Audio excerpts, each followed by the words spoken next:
G'day guys, Duckville here. We're going to watch a game from the NA ladder. This is going to be a Zerg versus Zerg, so bear with me if I say anything that's a little bit weird. Of course, ZvZ was probably one of my worst knowledge-based matchups, as many people will know, but hoping to improve that, especially with this particular game. We've got a couple of really great players up in the Grandmasters League in NA. This is going to be between one of the, obviously one of the streaming favorites, one of the fan favorites, coLCatz, who's going to be starting out here on the left-hand side of Antigua Shipyard. He's going to be in the red over here, so we'll see what he gets up to, just scouting along with his overlord here. His opponent, as you would have seen in the chat there, with the GLHF, no GLHF from Cats, come on man, what's going on with that?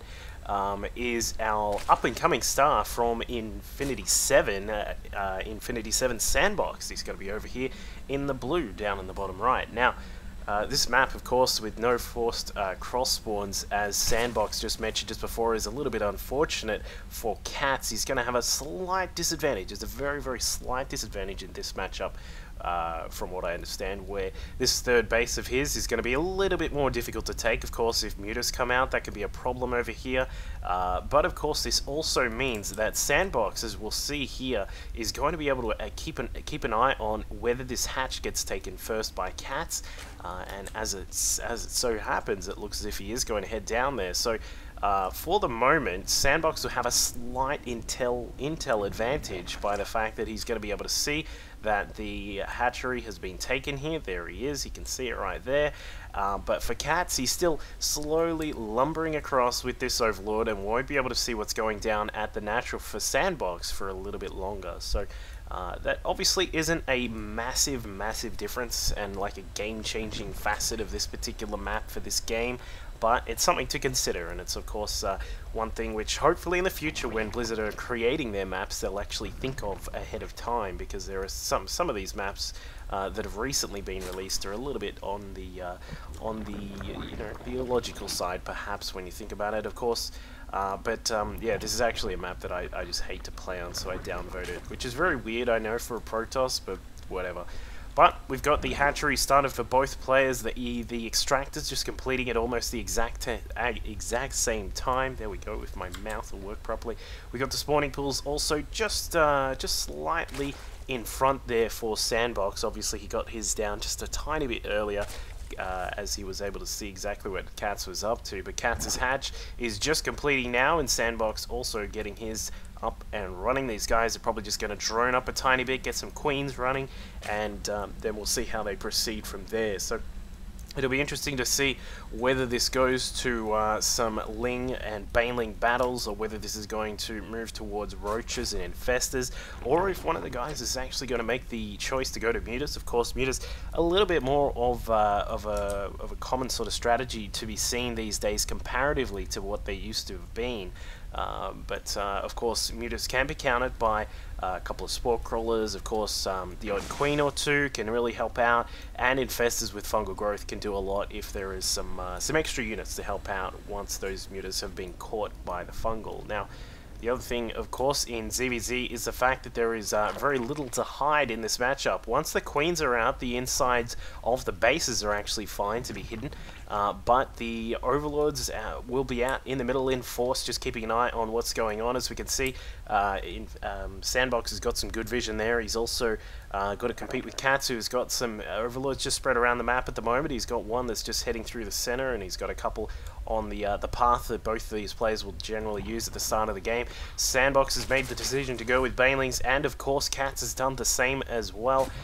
These guys just making sure it's a good way to be to have both a presence on the map defensively and also offensively. If you'd like to try and push in, you can always have a little go with the Banelings and see if you can get some good hits. Looks as if, speaking of good hits, Sandbox was able to actually get a good hit, and wow, great micro by Sandbox to actually keep this one Ling alive. It's got 3 HP right now, but that was a 2-on-2 battle in the middle, and Sandbox with some good micro was able to keep both of his lings alive. He's going to get a quick look inside the natural expansion. Didn't actually get to see too much apart from the fact that the extractor had been started down here. So with the extra extractors coming along from Katz, that'll probably suggest that he's going to go for a bit more of a tech path, of course.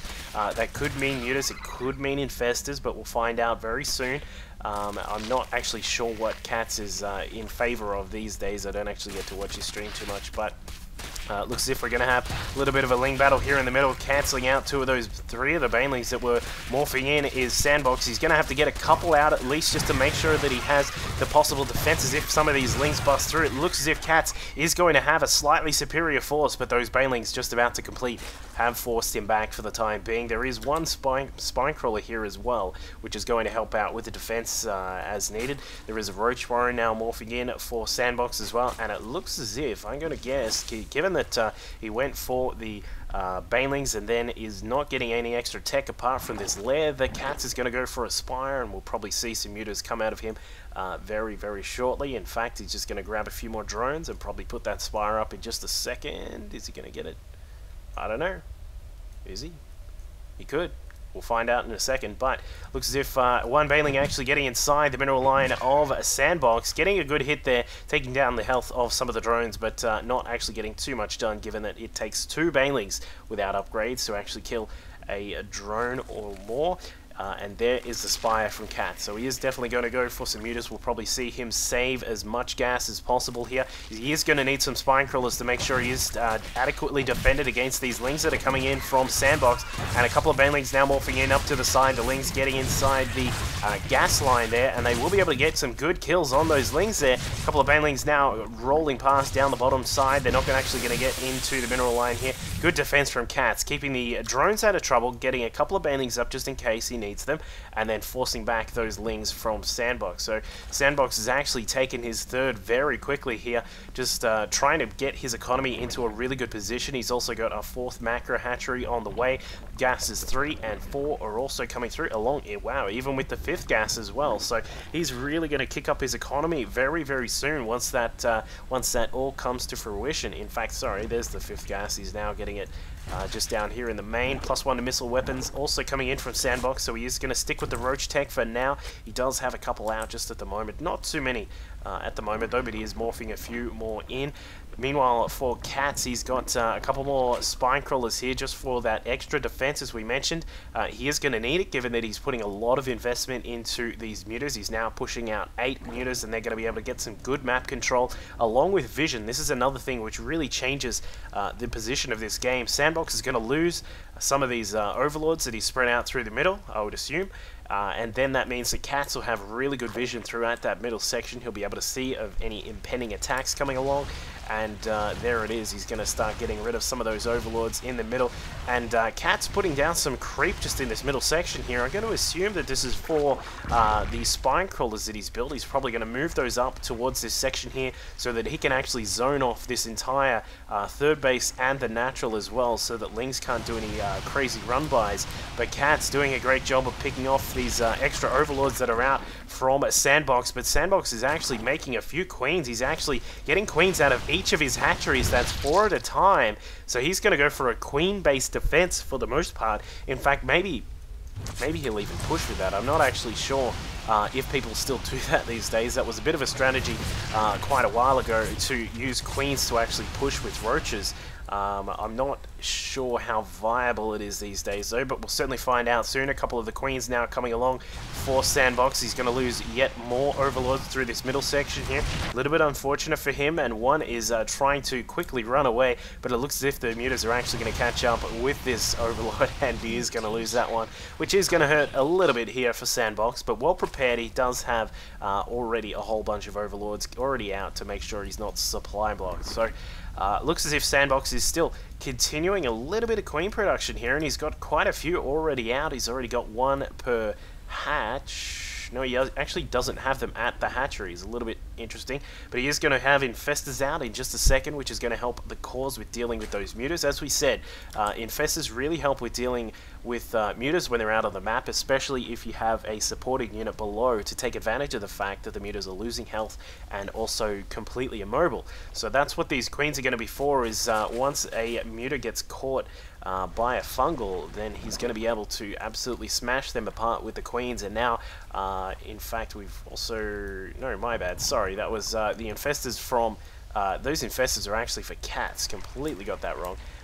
Just looking at the wrong colours there. But Katz is going to have a lot of Infestors out. We've also got his third base now complete just over at the side here. He's spread out the mutas as well, so he's completely stopped the muta production. Obviously, you can't really continue with too much muta production when you're investing quite a lot in these Infestors. And now, as we can see, with Pathogenic Glands done, these Infestors are going to be ready to rumble as soon as anything comes along from Sandbox. In fact, more queens now coming out from Sandbox as well. I think he's going to push with these queens. They're going to have +1 at least. He's going to have +1 on the carapace as well.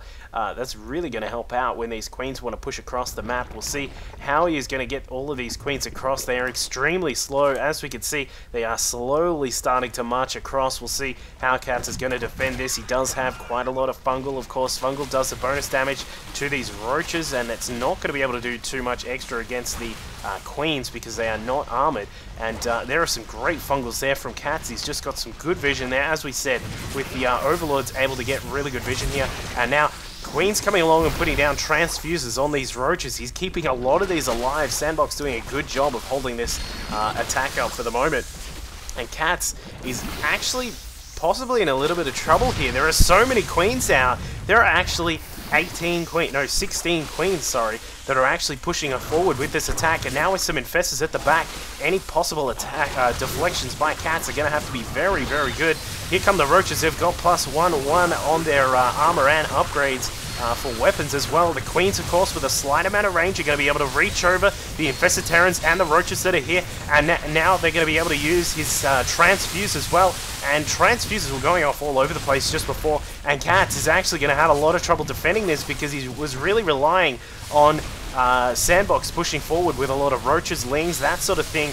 But the spine crawlers down the bottom side are not going to be able to get too much damage done to try and save this base. So this base is definitely going to be going down, and it looks as if a Infestor hit squad is going to try and move out. I'm not sure what they're going to get done, but finally the Mutus coming back into the battle. He's going to need to see if he can push back against these queens. But with the fungal growth from the Infestors now probably about to come into the mix here for Sandbox, I think that Sandbox is actually going to have his way with this front section of Katz's base, and I would say that could be it for Katz here. That is an insane push with these Infestors and the queens. Still more queens producing back home. As we can see, there are Infestors and roaches and all sorts of things. Wow, that roach is just slight. This guy is on ice skates. That is awesome. But now pushing inside with still a few queens available for Katz to defend against any possible air or any other units. And a GG well played from Katz. What a crazy game.